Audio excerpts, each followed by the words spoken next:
সুপ্রিয় শিক্ষার্থী বন্ধুরা, তোমাদের সবাইকে সুস্বাগতম জানাচ্ছি আজকে আমাদের এই ক্লাসে। তো আমি দিকে দাঁড়ায় যাই। দেখো আমাদের এখানে আছে একটা নতুন একটা প্রবলেম। তো প্রবলেমটা দেখতেই পাচ্ছ, আসলে এটা জি অ্যাডভান্স 2008 এ আসা একটা প্রবলেম। তো অসিলেশন আসলে একটি সুন্দর প্রবলেম। হ্যাঁ, তো আসলে দেখো এই প্রবলেম হচ্ছে স্পেশালিটি, আমি তোমাকে সেটা বলি। দেখো সমস্যাটা হয়েছে, তুমি যখন সাধারণত করো তুমি কি করো? আচ্ছা তোমাকে আমি বলি যে সাধারণত একটা দোলকের দোল কাটে, তুমি কি করবে? উপায় নম্বর এল বাই জি না, এটা কিভাবে আসলো? এটা কেনই বা আসলো, তাই না? লাইক দেখো ভাই, এটা কি কারণে আসলো, কেন আসলো, তুমি আমাকে এটাকে বলো। তো আমরা এই কারণে আগে দেখবো যে আচ্ছা আসলে আমরা এটা কিভাবে বের করতে পারি বা কিভাবে করতে পারি, ঠিক আছে? আচ্ছা ঠিক আছে। তো প্রথম কথা হচ্ছে তুমি আগে দেখো এখানে এটা ইয়া আছে। তো আমাদের প্রশ্নটা বলা হয়েছে যে এটা হচ্ছে একটা রড সিস্টেম, পরে হচ্ছে একটা সিস্টেম, ঠিক আছে? এটা হচ্ছে ডায়াল। এটা কি? এটা হচ্ছে ডায়াল। এটা হচ্ছে ডায়াল। এখন মজার বিষয়টা দেখো, যখন আমি তোমাকে কি বললাম দেখো সেটা হইতেছে যে আমি এটাকে হুক করে একটু এদিকে থিটা অ্যাঙ্গেল করে ঘুরাই দিই, ঠিক আছে?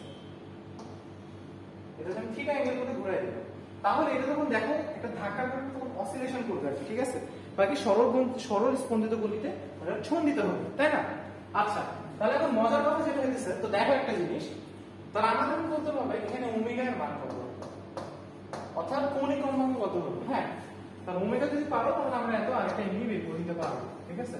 আচ্ছা এখন একটা মজার জিনিস দেখো, দেখো আমরা এটা ইয়া আছে, ঠিক আছে? তো আমরা এখন যদি দেখি একটা জিনিস, মজার কথা একটা জিনিস দেখো ভাই, আমরা যদি থিটা ডিগ্রি অ্যাঙ্গেলে ঘুরাই, ঠিক আছে? একটু ঘুরাই।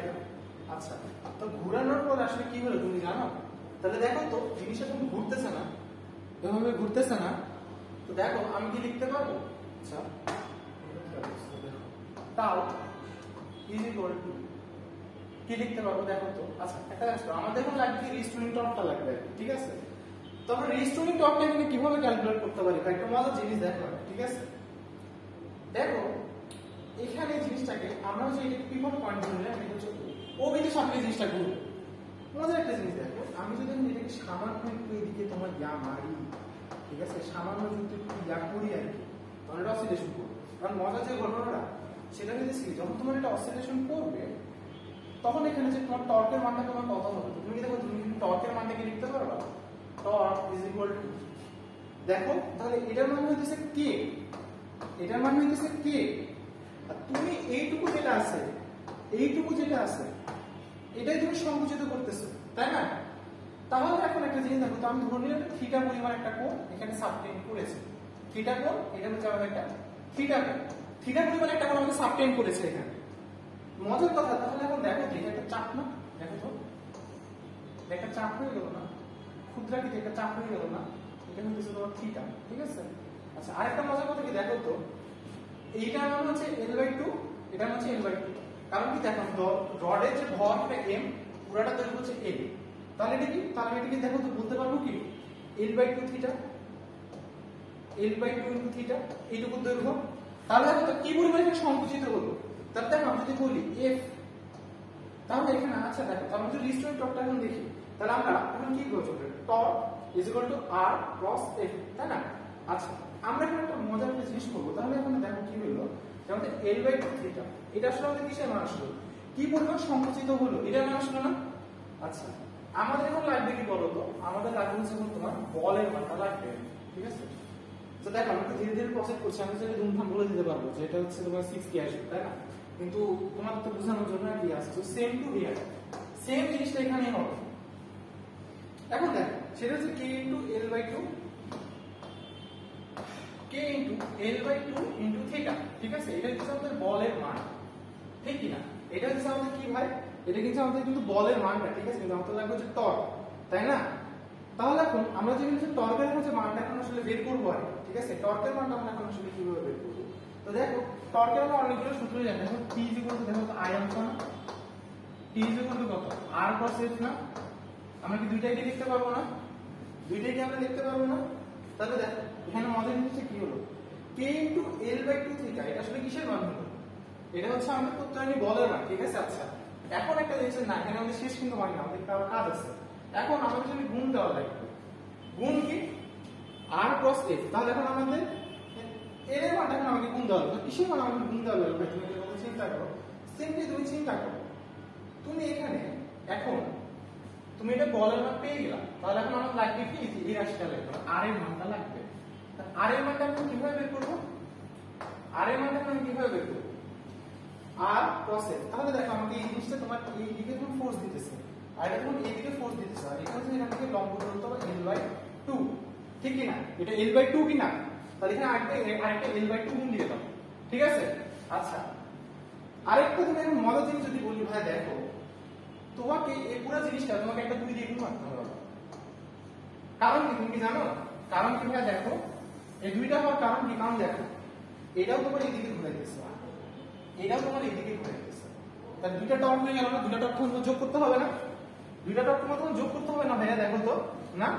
আচ্ছা, তাহলে এখন দেখো দুইটা যখন তুমি যোগ করবে আর কি, তখন এখানে ব্যাপারটা কি হবে দেখো, কে l²/4 ইনটু থিটা। হ্যাঁ, আর একটা টর্ক মানে কি আই আলফা না? টর্ক মানে আই আলফা না? আচ্ছা, আর এটা যেহেতু পিভট করতেছে কিসের সাপেক্ষে? এটা সাপেক্ষে পিভট করতেছে, তাহলে এটা মানে হলো 1/12 ml² হবে না? আর আলফা মানে কি ওমেগা² থিটা না? ওমেগা² থিটা কি না বলো? তাহলে এখন দেখো কে l²/4, ঠিক আছে? আচ্ছা, ও আরেকটা 2 আছে, হ্যাঁ, আর এখানে হচ্ছে আরেকটা 2 দিয়ে গুণ। এখন আমরা কি করব? হিসাব নিকাশ, ভ্যাট কত হবে? 2, ঠিক আছে? এখন আমরা এটাকে দিকে পার করব, l² কাটে, l² কাটে। এখন তারপরে দেখো আমাদের আর কি কি কাটে, তাহলে এখন দেখো আমরা এই দিকে নিয়ে আনি জিনিসটা, তাহলে এখন দেখো এইদিকে আমরা যদি আনি তাহলে কি হবে? 1/12 m, 1/12 m ওমেগা² থিটা ইজ ইকুয়াল টু কি হলো? k/2, তাহলে কি হবে বলতো? m ওমেগা² থিটা ইজ ইকুয়াল টু কি হচ্ছে বলতো? 6k, ঠিক আছে? আচ্ছা, আর কিন্তু থিটাও কিন্তু এখানে আসে, কিন্তু থিটা, ঠিক আছে? থিটা মানে এই থিটা কেটে যাবে, তারপর কি হবে দেখো ওমেগা² ইজ ইকুয়াল টু কি হবে? ওমেগা² মানে হচ্ছে 6k/m। তাহলে ভাইয়া দেখো শেষ পর্যন্ত আমাদের ওমেগা মানটা আসছে 6k/m, and that's our final answer. তো দেখো আই থিংক আমরা এখানে অনেক জিনিসপত্রগুলো খুব হিডেন কনসেপ্ট দিয়ে খুব ভালো মতো বুঝতে পেরেছি আর কি, ঠিক আছে? তো দেখো আমি শুরু থেকে ভাইয়া কি করলাম, ও পয়েন্টের সাপেক্ষে আমি পিভটটা তখন আমি নির্ধারণ করে নিলাম, ঠিক আছে? তারপর দেখো এখানে কি পরিমাণ সংকুচিত হয়েছে এটা আমি নির্ধারণ করলাম হচ্ছে তোমার এই যে l/2 থিটা পরিমাণ এখানে সংকুচিত হয়েছে। তারপরে কি হলো দেখো kx পরিমাণ, এটা হচ্ছে তোমার প্রত্যয়নী বল। l/2 টা কি? l/2 হচ্ছে r এর মান, 2 টা হইতেছে কারণ দেখো দুইটা টর্ক তোমার সেম দিকে, অর্থাৎ জিনিসটা তোমার দুইটা টর্ক যোগ হয়ে যাবে। তারপরে কি করলাম, যেহেতু তোমার ও পয়েন্টের সাপেক্ষে তোমার পিভট করতেছে বা ঘুরতেছে, তাহলে কি হবে বলো তো? 1/12 ml² থিটা না? তাহলে দেখো এগুলা সব করলাম, ঠিক আছে? তাহলে এখন মজার কথা কি, তুমি দেখো আমরা অলরেডি এখানে কিন্তু প্রমাণ করে দিছি যে torque is proportional to theta. আচ্ছা দেখো আমরা এখানে মান নিয়ে কাজ করতেছো, torque is always proportional - theta হবে, কারণ তুমি যদি দেখো যে জিনিসটা কিন্তু কোন দিকে ঘুরতেছে, তোমার জিনিসটা কিন্তু আসলে কিন্তু যেদিকে ঘুরছে সেই অনুসারে মানে -থিটা বা থিটা আসলে আর কি, তো আসলে দেখো জিনিসটা অসিলেশন করবে আর কি, ঠিক আছে? এটা কোনো প্যারা নেই। সো -থিটা, টর্ক ইজ প্রপোর্শনাল টু -থিটা আর কি। তো এটা আসলে আসলো কিনা, হ্যাঁ, তো আমরা মাইনাস দেখবো, আপনি সেমই আছে, এই জিনিসটা তখন আসলে একটা মাইনাস আসবে, তো সেই মাইনাসটা খুব একটা বেশি না। তো দেখো এই জিনিসটা প্রমাণ করার উদ্দেশ্য ছিল কিনা, বা এই জিনিসটা আমাদের প্রমাণ করার উদ্দেশ্য ছিল কিনা, এটা প্রমাণ হয়েছে। শেষ পর্যন্ত কি আসছে? ওমেগা √6k/m, ঠিক আছে? বুঝা গেল কি? তো থ্যাংক ইউ ভাইয়া, ধন্যবাদ।